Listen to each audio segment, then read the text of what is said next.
So thank you to Jody, Vickers, Magda and Adrian for all their help putting together tonight's event.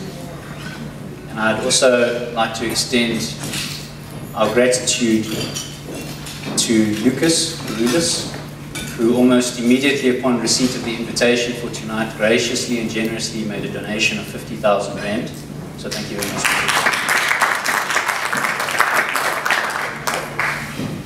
So for those of you who don't know me, my name is Don Mahon. I founded the Mahon Foundation 2 years ago, enlisting the help of my wife and 2 friends of mine, Christian Bouton and Putukwani Medisha, who are the other trustees. There's a story of a young boy who walks into a barber shop and sits down in the waiting area. The barber turns towards the man whose hair he's cutting and he says, "Watch this." The boy makes the wrong choice every time. So the barber turns towards the boy and he says, "Here are 2 1 Rand coins, and here's a 10 Rand note. Choose one." The boy looks at the barber, smiles, and takes the coins happily. The barber looks towards the customer and says, "You see, I told you," with a smug smile on his face. And then finishes up the customer's hair. The customer pays and walks outside, where he sees the young boy sitting outside eating an ice cream. And he turns to the boy and says, "Why didn't you take the 10 Rand note? It was the obvious choice." And the boy says to the man, "Well, the day that I take the 10 Rand note, the game is over." The moral of the story is that we often don't realize that those whom we believe require our guidance, more often than not, know more about what they need than we do. The theme of this evening's event is transformation. Now, I may say that the irony of a young white male who's come from a position of privilege giving a speech on transformation is not lost on me. But I hope that it serves to illustrate one of the points which I wish to make this evening. And that is that transformation, in whatever manner a particular person may construe it, is best achieved through the active participation of those with the power to achieve it. In attempting to illustrate what I mean, I'd like to borrow from something that was said by former American President Bill Clinton when honoring Nelson Mandela on his 90th birthday. President Clinton indicated that when he was a student at Oxford, he knew 3 South Africans, 2 whites and 1 black. One was a committed supporter of apartheid, and as President Clinton put it, he had a very big brain trapped inside a very narrow mind. One, also a white man, hated apartheid, but he could never go home and live according to his convictions. And tragically, the black student felt that he could not go home because he was getting an education and therefore might be considered to be a danger to the system.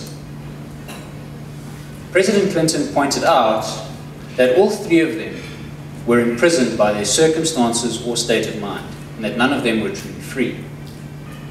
And this is resonant to modern day South Africa because there's a well-grounded sentiment, at least well-grounded in my view, that without economic freedom, political freedom is little value. So, whilst the most vulnerable members of our society may enjoy freedom in the political sense, they still lack many of the opportunities which, but for the economic legacy which yokes them, one would expect to be presented to persons who are able to participate in the economy. They are imprisoned by their circumstances. And I compare that to my circumstances. And whilst, as you all know, success doesn't come easily, not in my or most fields, but what I was given was an opportunity. That opportunity was given to me through the education which I received.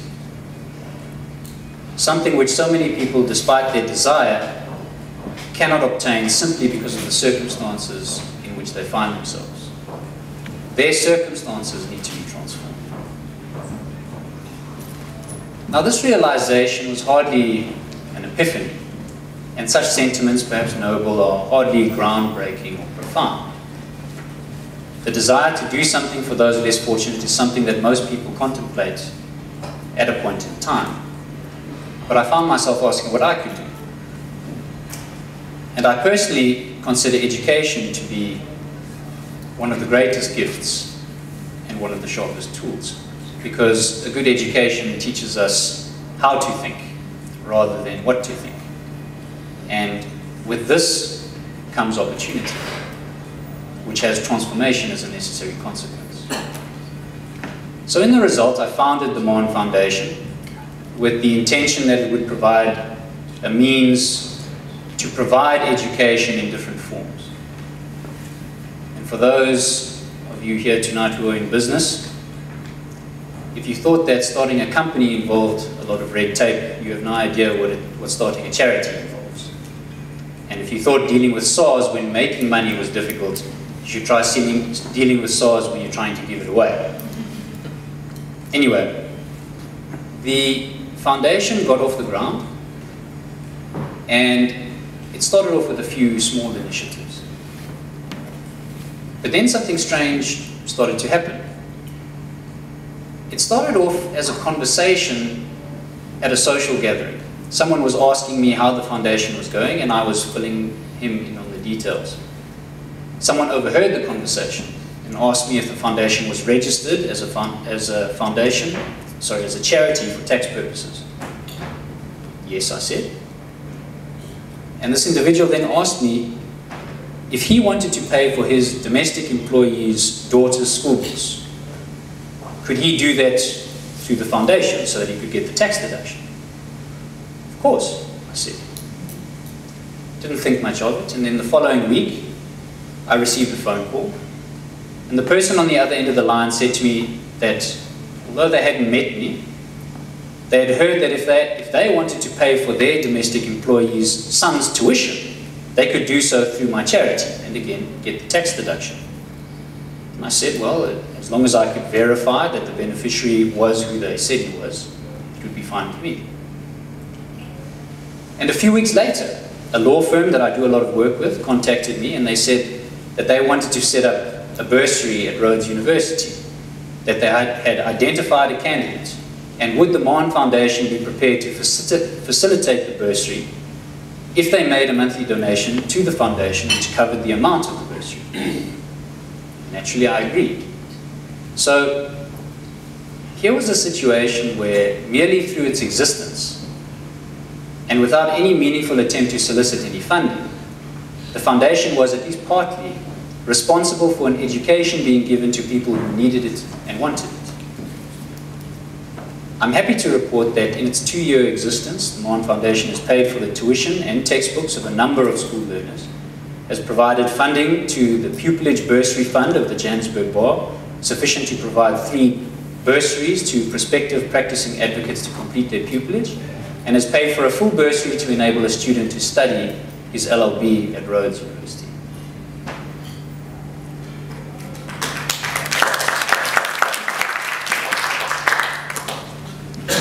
So at the time that I started getting these inquiries, it struck me. Most charities are faceless.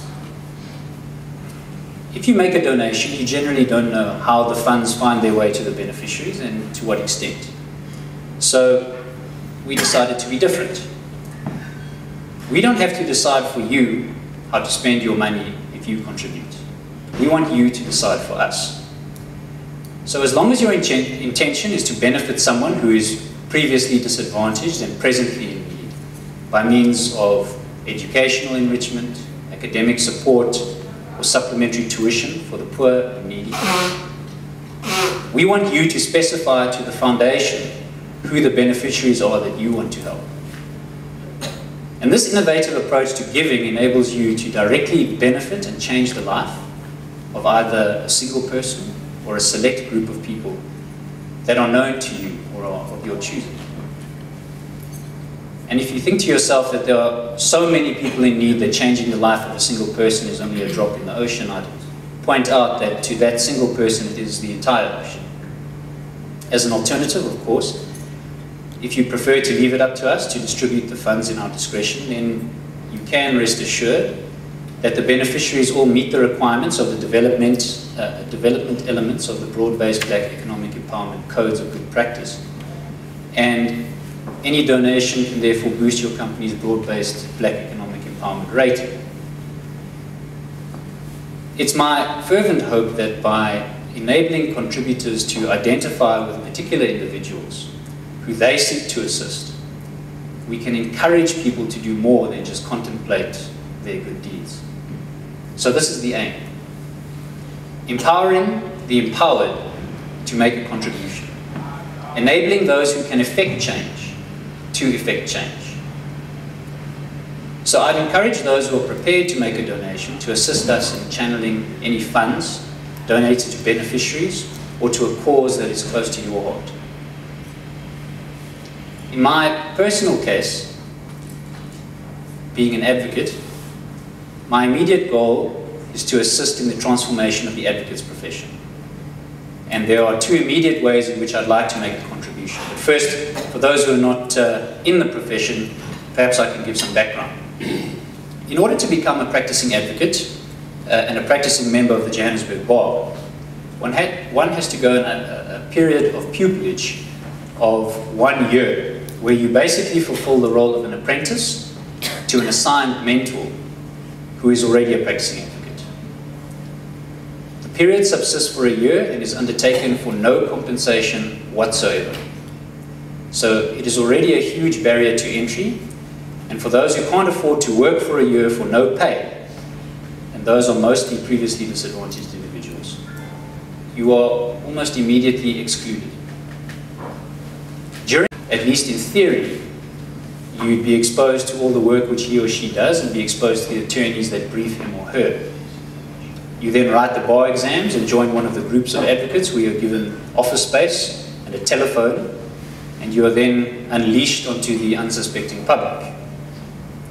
It is an enormously difficult situation in which to find yourself because you're now on your own, competing with your colleagues for a limited pool of work that is available to junior advocates. And so the opportunity to build a network of attorneys that will brief you in matters that allow you to progress in a particular field is, in my view, the key to success at the bar. So, firstly, I would like to continue to assist prospective advocates who could otherwise not afford to do pupillage for a year by making further pupillage bursaries available to assist previously disadvantaged individuals in undertaking pupillage.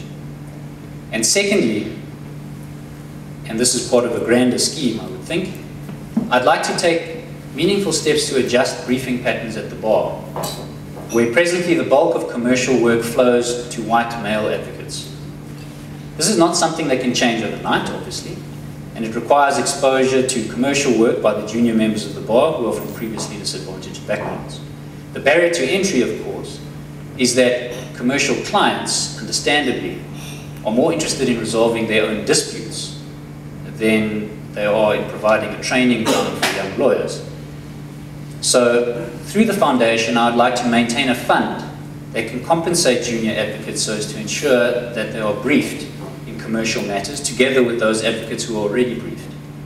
In this way, the client receives the benefit of an additional member of the legal team at no cost to them, and the junior advocate receives the benefit of exposure to commercial litigation and the opportunity to build a relationship with the instructing attorney, with the result that hopefully the junior advocate will eventually be briefed by the instructing attorney in commercial matters because of the experience which he has gained.